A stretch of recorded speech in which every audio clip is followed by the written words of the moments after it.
Hello friends, welcome to Kids Player. आज हम पढ़ेंगे क्लास 5 में पार्ट नंबर 2 को, जिसका नाम है पंच परमेश्वर। आइए पढ़ना स्टार्ट करेंगे इस प्यारी सी कहानी को। के बाद हम इसके प्रश्न उत्तर देखेंगे।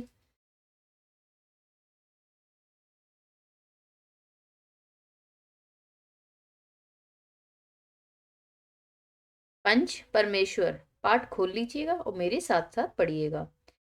जुम्मन शेख और अलगू चौधरी में गाढ़ी मित्रता थी। साझे में खेती होती थी। कुछ लेन देन भी साझा था। एक को दूसरे पर अटल विश्वास था।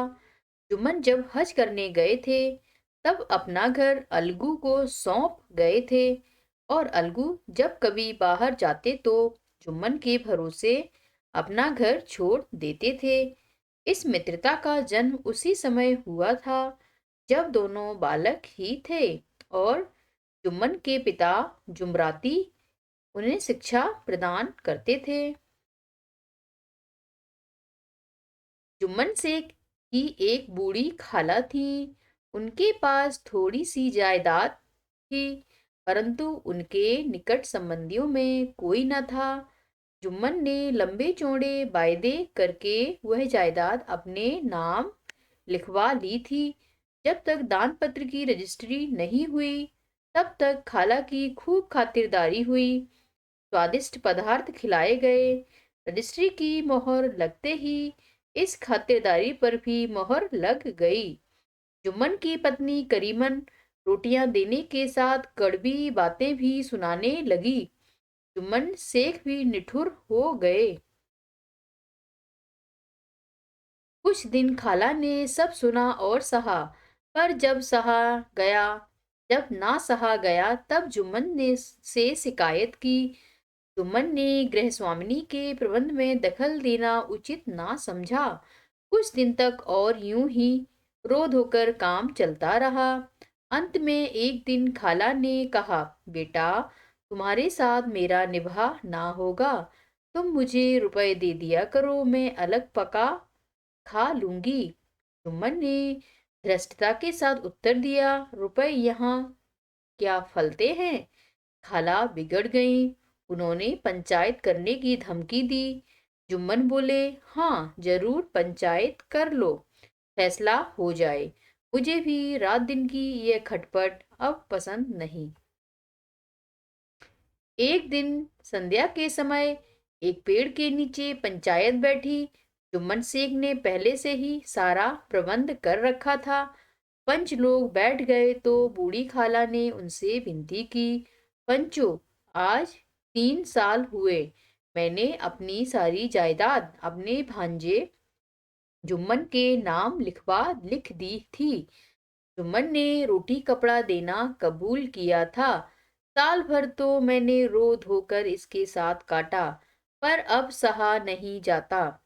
मुझे ना पेट की रोटी मिलती है, ना तन का कपड़ा। मैं बेसहारा हूँ।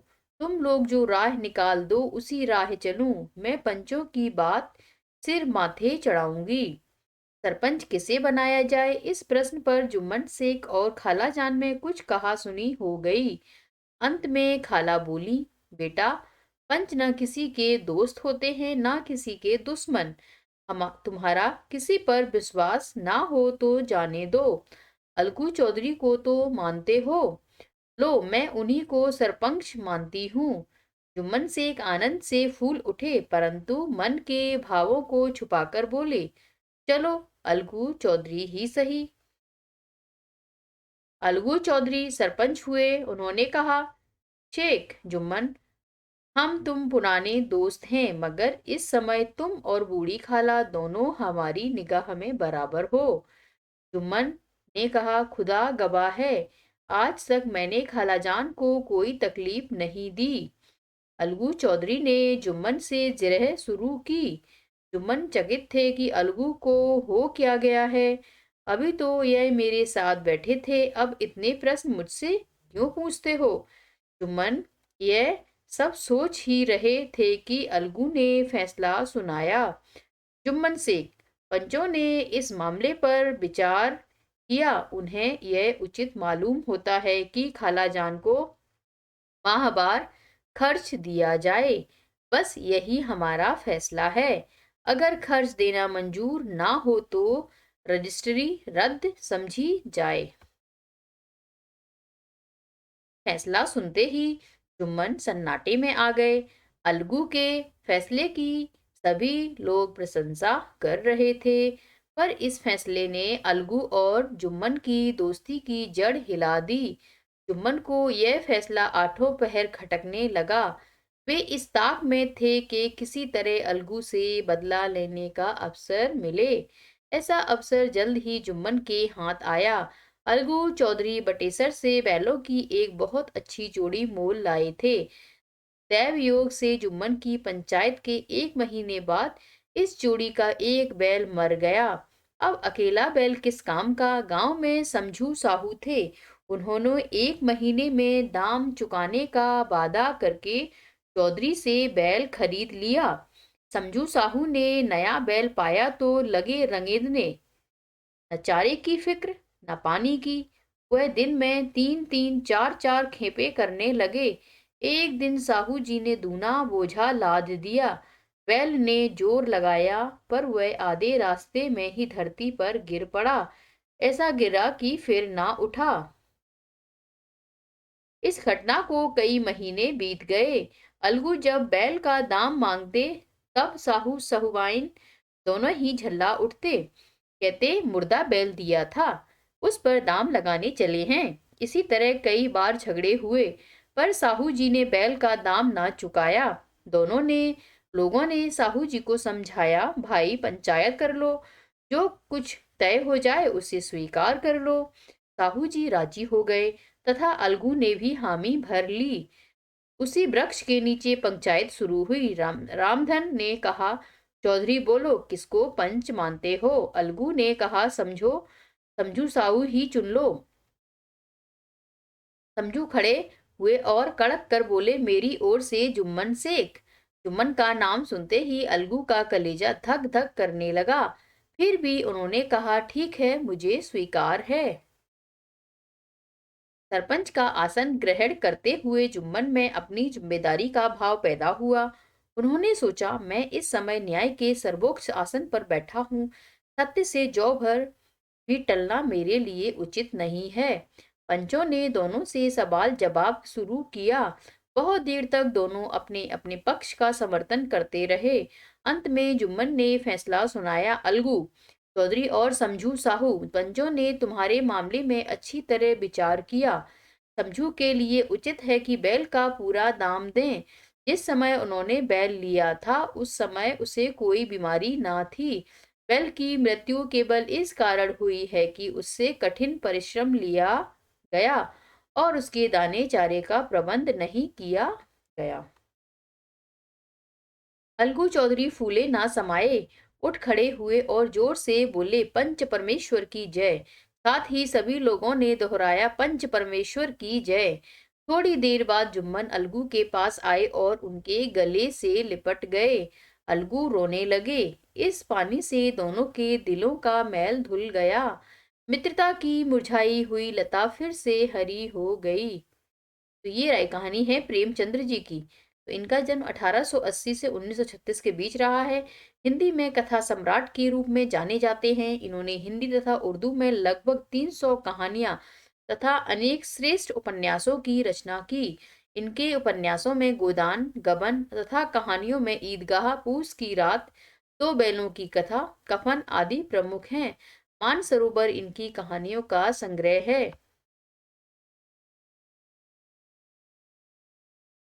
अब हम इसके शब्द अर्थ देख लेते हैं। स्वादिष्ट, जायकेदार, गृह स्वामिनी, घर की मालकिन। दैवयोग, ईश्वर की इच्छा। परिश्रम, मेहनत। दृष्टता, ढिठाई। कबूल, स्वीकार। जिरह, बहस। सर्वोच्च, सबसे ऊंचा।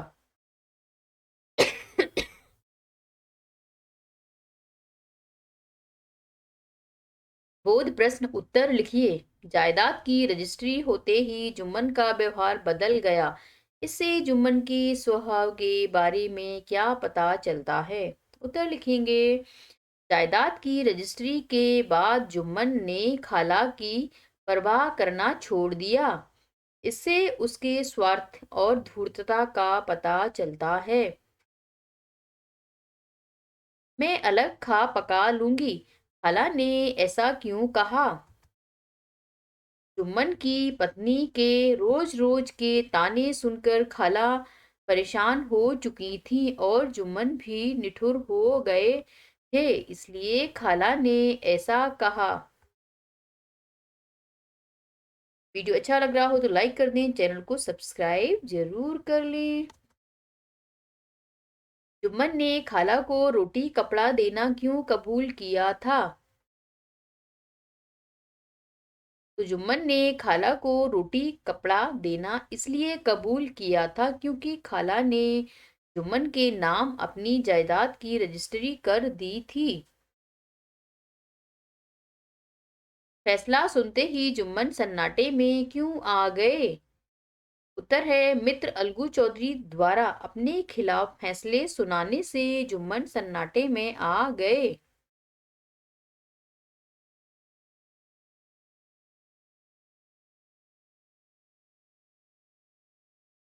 सरपंच का आसन ग्रहण करते हुए जुम्मन में कौन सा भाव पैदा हुआ?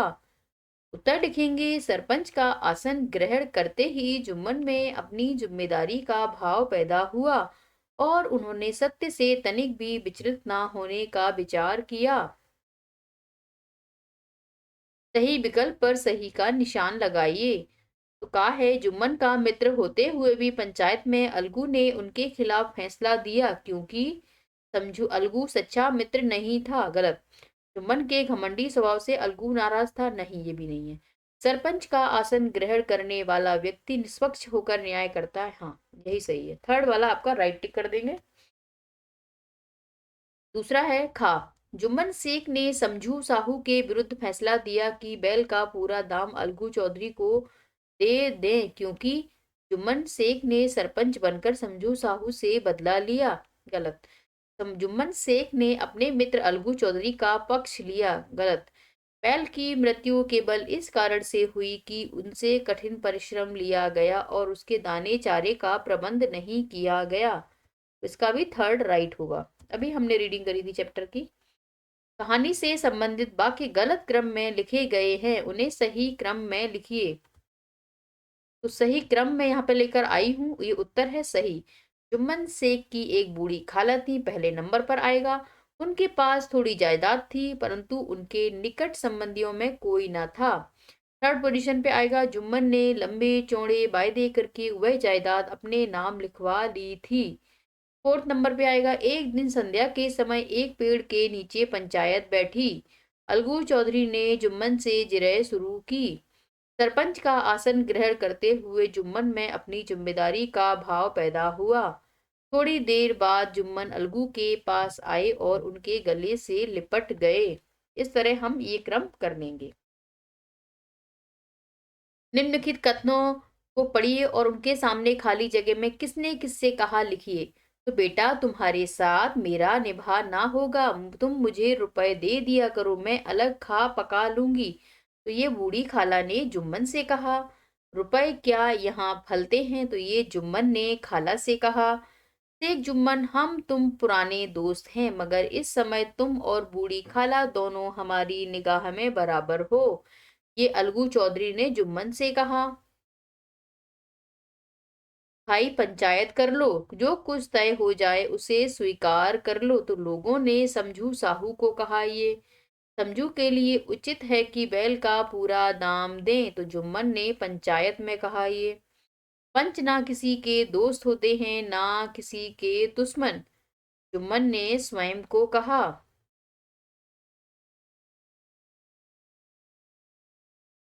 नीचे लिखी पंक्तियों का आशय अपने शब्दों में लिखिए। रजिस्ट्री की मोहर लगते ही खातिरदारी पर मोहर लग गई। तो इसका आशय लिखेंगे, जैसे ही खाला ने अपनी जायदाद जुम्मन की नाम लिख दी, उसके बाद से जुम्मन और उसकी पत्नी ने खाला का ख्याल रखना कम कर दिया। दूसरा है, कुछ दिनों तक और यूं ही रोध होकर काम चलता रहा। तो कुछ समय तक खाला ने जुम्मन की पत्नी की कड़वी बातें सुनी और बर्दाश्त किया। जुम्मन ने धृष्टता के साथ उत्तर दिया, रुपए क्या यहाँ फलते हैं? का आशय लिखेंगे, जुम्मन ने ढिठाई के साथ खाला को पैसे देने से साफ मना कर दिया। जुम्मन को यह फैसला आठों पहर खटकने लगा। अलगू चौधरी का फैसला जुम्मन सहन नहीं कर पाए। मैं इस समय न्याय के सर्वोच्च आसन पर बैठा हूँ, सत्य से जो भर भी टलना मेरे लिए उचित नहीं है।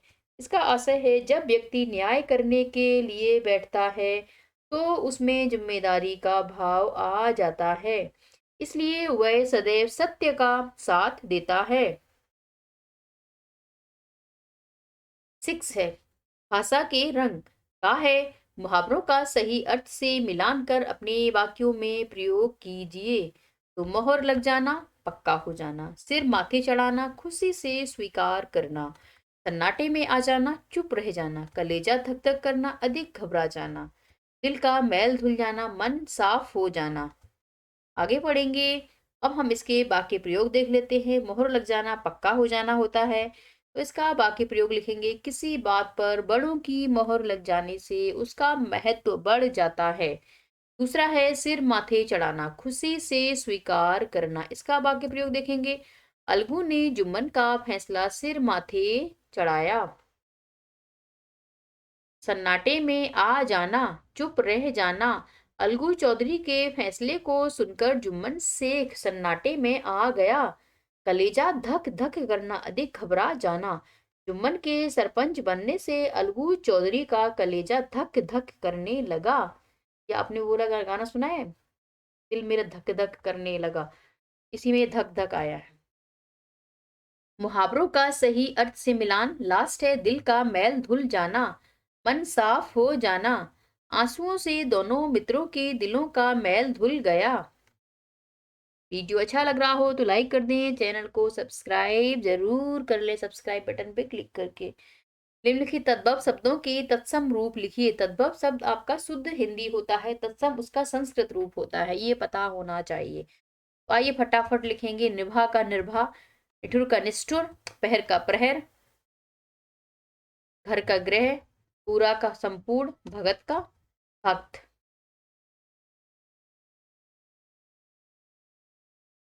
सरपंच कैसा होना चाहिए, इस विषय पर अपने विचार लिखिए। तो लिखेंगे, वैसे तो मेरे प्यारे बच्चों आपको खुद लिखना है, तुम्हारी कलम से है, बट मैं आपकी हेल्प के लिए उत्तर लेकर आई हूँ, आप इससे थोड़ी बहुत हेल्प ले सकते हैं।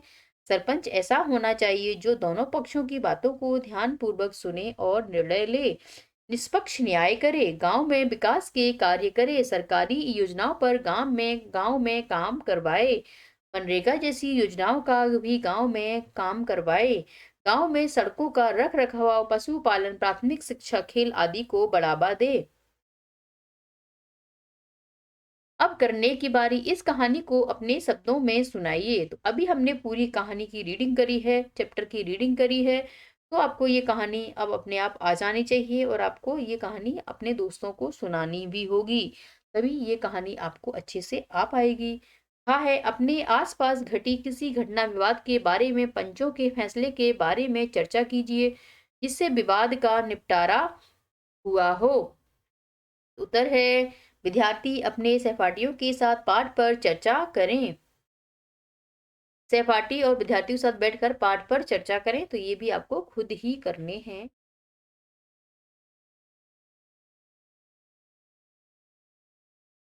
मेरे दो प्रश्न, पाठ के आधार पर दो सवाल बनाइए। तो मैं यहाँ पर दो प्यारे प्यारे से सवाल लेकर आई हूँ। सरपंच जुम्मन ने किसके पक्ष में फैसला सुनाया? दूसरा होगा, अलगू चौधरी का एक बैल किसने खरीद लिया था? इस कहानी से मैंने सीखा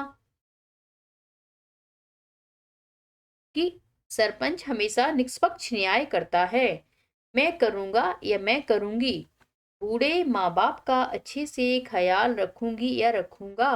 अगर आप के कोई भी माता पिता है, ग्रैंड पेरेंट्स हैं, तो प्लीज आप उनका अच्छे से ख्याल रखें, उनके साथ कभी भी दुर्व्यवहार ना करें, क्योंकि हमारी अच्छी शिक्षा हमें ये कभी भी नहीं सिखाती कि हम अपने बूढ़े माँ बाप या हमारे बुजुर्गों के साथ गलत बिहेवियर करें या फिर रखें